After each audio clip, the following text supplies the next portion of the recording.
guyyaa nagaa keessanii maatiiwwan chaanaala keenya bakka jirtan maratti nagaan sinaa qaqqabuun jedha. Har'as immoo appiiwwan ajaa'iba sadii kan Androidiitti walitti deebineetu jira.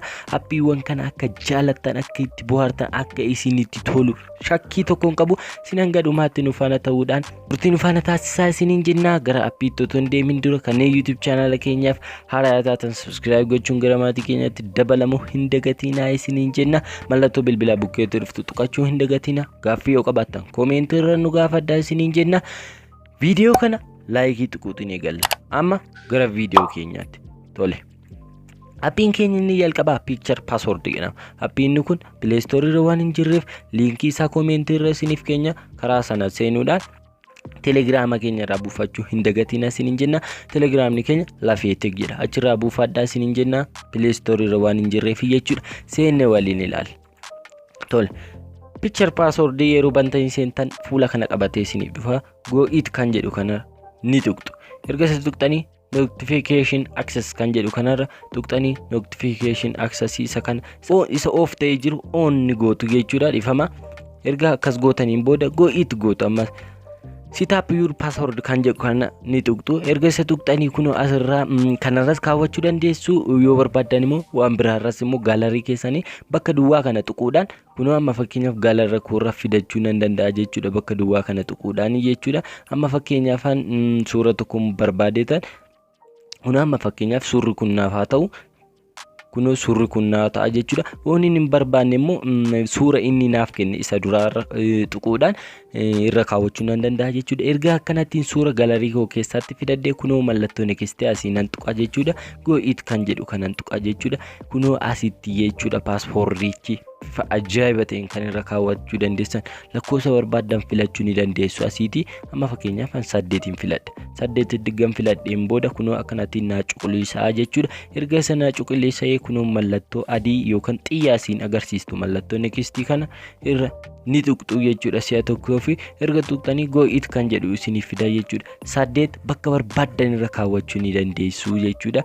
Fakkeenyaaf amma 8 kunoo isarra kunoo as qubeellaashirra kunoo qubeellaashii isa dakanaar ergan isarra kaa'ee booda mallattoo next asii nan tuqa. Go it kan jedhu kanarra kunoo nambaroota itti galchaa jechuudha. Tokko hanga 4 si'a 2 itti galchitu jechuudha. Konformii nu gooti jechuudha. Yookaan immoo ni dhugoomsitu lakkoofsa wal fakkaata galchuu qabdu jechuudha. Asirratti 004 yookaan 123 waan barbaadan galchuu ni dandeessu. Sana booda next ni jettu. Go it kan jedhu settingoota erga fixaniin booda kan dhuma enable kan jedhu kanarra ni tuqxu jechuudha. Amma haala ajaa'iba ta'eetiin isiniif qollofamee jira jechuudha. Amma fakkeenyaaf bilbila keessan cufuu barbaadan yeroo cuftanii bantaniitti paatarnicha isin gaafata jechuudha. Fakkeenyaaf gaa kunoo akkanatti yeroo naaf fide lakkoofsonni garaagaraa 8 jira 8 baay'eetu jira jechuudha. Kanammoo akkamittiin akkan qollofe hin beeku jechuudha namni suni. Kanaaf immoo 8 fideetan qubeellaa isheerra kaa'a. Kun kan qafoo kooti waan ta'eef rakkoon qabu haala ajaa'iba ta'eetiin naaf banamaa jechuudha. Mas mirkaneeffachuudhaaf isinitti agarsiisaa jechuudha. Kunoo amma fakkeenyaaf lakkoofsa 8 fideen qubeellaa isheerra iddoo biraarra keenyaan dogoggoraa jedha jechuudha. Kun kan qafoo kootu rakkoon qabu akkanattiin haala ajaa'iba ta'eetiin bilbila keessan cufachuu ni dandeessu isiniin jenna. Gara appii settaa nuti appiin keenya inni lammaffaa timed screen lock jedhama. Inni kun immoo Play Store irra ni jira. Achirraa buufachuu ni dandeessu. Appiin kun wanti adda isa godhu tokko ni jira jechuudha. Seennee waliin ilaalla. Timed screen lock jettanii yoo seentan Play Store irra buufachuu ni dandeessu jechuudha. Amma fakkeenyaaf amma YouTube seentanii daqiiqaa meeqa fayyadamtu? Amma fakkeenyaaf YouTube keessa daqiiqaa 10 fayyadamtoote daqiiqaa 10 irratti akka bilbilli keessan cufu ufi isin gargaaraa jechuudha. In cufaa jechuudha. Dirgim isin irratti godhe. Maaliif amma isin fayyadamtan gahaadha yookaan irratti dhaabbatee jira. Kun immoo fayyaa keessaniif appii isin gargaaruudha jechuudha. Start timer kan jedhu kanarra ni tuqxu. Ergasii booda password bilbila keessanii yookaan immoo ittiin bilbila keessan cufatan irra ni keessu jechuudha. Amma irra naaf taa'ee jira. Daqiiqaa 10 booda amma bilbila koo fayyadami sigaa naan jedha. Sana booda immoo narratti cufaa jechuudha. Ofii isaatiin narratti cufaa jechuudha. Kunoo start erga tuqxaniin booda asii paaspoortii keessan ni galchitu irra isiniif gala. Daqiiqa 10 booda bilbilli koo ni cufamaa jechuudha.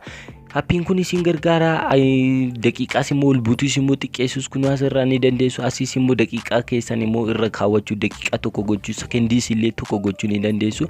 Amma bilbila keessan fayyadamtaniif isin gargaara jechuudha. Fakkeenyaaf amma YouTube yookaan immoo Facebook irra seentanii daqiiqa 5 qofoon fayyadami nagaa jettanii yoo bahuu barbaadan yaadannoo isiniif ta'a jechuudha. Isin yaadachiisa jechuudha. Appiin kun itti fayyadamaa akka isinitti tolu abdii guutuu qaba. Erga itti fayyadamtanii booda akka jaalattan abdii guutuu qaba jechuudha.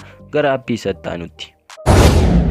Appiin sadaffaa fi inni dhumaa immoo Applook jedha. Isa Telegiraamii Lafeetek jedhu irraa sarchi gootanis buufachuu ni dandeessu. Join godhaachumaanii miseensa garee keenya ta'a isiniin jenna. Deemne as geenye irra waan ta'eef viidiyoon kun akka isinitti tolu abdii guutuu qaba. Kanaaf immoo laayikii tuqaa gaaffii yoo qabaattan koomentii irra nuuf ka'a. Amma seenne waliin ilaalla. Appiin inni kun isaan sanarraa waan adda isaan godhu qabaa jechuudha. Kunis immoo itti galfadhaa isiniin jedha. Kanum jalqabaa jechuudha. Kunoo amma kireet godhinaan jechaa jira. Piinii kunoo amma tokko hanga 4 godhadheeta jira. Raayitiin tuqa ammas immoo dhugoomsuun konforma godhinaan jedha. Nan dhugoomsaafi jechuudha. Kunoo sana booda kunoo appiichi gara kanatti na fida jechuudha. Appiiwwan bilbila keessan irra jirus cufachuu ni dandeessu. Wantoota garaa asirratti appiiwwan keessan hordofuu ni dandeessu yookaan immoo to'achuu ni dandeessu jechuudha. Erga kunoo akkanatti isin fide settings kan jedhu kanarra ni tuqxu. Ergasiis ammas password settings kan jedhu kanarra ni tuqxu. Erga isa tuqxaniin booda lock type kan jedhu kanarra ni tuqxu. Ergasii pattern kan jedhu kana ni filattu. Yes ni jettuuni. Ergasii kunoo asirratti jechuudha wanti ajaa'iba. Kunoo patternii ittiin bilbila keessan cufattan 9 1 2 3 4 5 6 7 8 9 jechuudha. Kana baay'isuu ni dandeessu jechuudha. Hedduu ilaala kunoo haala ajaa'iba ta'eetiin baay'isee tan jira jechuudha. Kunoo asiiti continue kan jedhu kanan tuqa. Ergan tuqee irra kaawwadhu naan jedha. Ani akka hin dogoggorreef kunoo asirratti continue jedha. Dhugoomsidhaan jedha irra deebi'aa fi akka hin dogoggorraan appiin kun isin wannu jechuu danda'a jechuudha. Kan barbaadan immoo cufachuu ni dandeessu. Appii barbaadan cufachuu ni dandeessu jechuudha. Kunoo Applook kan jedhu kanarraa kunoo mallattoo ishii kanarraa ni tuqxu. Erga ishii irra tuqxan amma fakkeenyaaf sitingiidhuman isinitti agarsiisa. Mallattoo ida'u kanarra ni tuqxu. Si'a tokkoo fi asii okay ni jettu dhaqxanii access gootuuf jechuudha. Achumarra dhaqxanii appichi kunooti Applook isa kunoo isiniif qollofee jira jedheeta isinitti himaa jechuudha. Kunoo amma fakkeenyaaf settings kan jedhu kana keessa ergan seenee kunoo haala ajaa'iba ta'eetiin bifa kanaatiin naaf fidaa jechuudha. Kana namni sodaatee ni baqataa jechuudha. Kuni maanni amma kan baay'atu jechuudha. Siin asuma ishii kanarra waan kaawwattaniif kunoo haala salphaa ta'eetiin banachuu ni dandeessu jechuudha. Yoo isa kana immoo dogoggortan amma fakkeenyaaf dogoggora kunoo dogoggora jechaa jira. Yoo dogoggortan kunoo asirra mallattoo kanarra ni tuqxu. Piinii keessan itti galchitu jechuudha. Ishii tokko hanga 4 galfattanii sana booda isiniif banaa jechuudha. Mataan isaarrallee appicha keessa yoo seentan appichis illee paaspoortii kana isin gaafata jechuudha. Haala ajaa'iba ta'eetiin ciitotoo garaa warroon kaawwachuu barbaadan wantoota garaa ittiin qolfachuu barbaadan appii kanatti fayyadamuu ni dandeessu isiniin jenna. Barnoonni keenya irraa akka isinitti tole abdii guutuun qaba. Kanaaf immoo laayikii tuquutiin nu jajjabeessaa isiniin jenna. Gaaffii yoo qabattan koomentii irratti ni deddeebifne dhiifama. Guys viidiyoon keenya irraa kana fakkaatti next viidiyoo biraatiin akka walitti deebinitu nagaanaaf ta'a. Ciao.